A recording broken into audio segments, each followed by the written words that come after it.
SMB may import na kaagad para sa Governor's Cup. 6-6 na forward, tara kwentuhan. Maagang natapos ang Commissioner's Cup campaign ng SMB and as early as now, nakafocus na sila sa paparating na Governor's Cup. May target import na daw ang Beermen ayon sa isang SMB FB page mga idol. At ito ay si Clarence o Daniels II. Isang 25-year-old 6'6 forward galing Amerika mga idol, and nagme-make sense naman kung bakit siya ang target ng SMB. Combo forward ang laruan niya mga idol, kaya sa 3 at 4 position in which magko-complement sa roster ng SMB.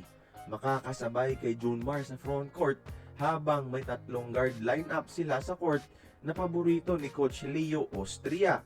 May tira din siya sa labas, no? Kayang mag-create ng sariling tira kapag kailangan nila ng puntos at kaya rin gumalaw sa poste. Basically, base sa highlights, perfect fit sa roster ng Beermen. Agosto pa magsisimula ang Governor's Cup at 6'6 ang height limit. Pero naghahanda na talaga ang SMB para bumawi, no? Nakakagulat nga na hindi bigating pangalan o former NBA players ang kinuha nila. Pero tiyak may rason din sila kung bakit ito ang minamata nila ngayon. Very crafty scorer din kasi at all around pa mga idol.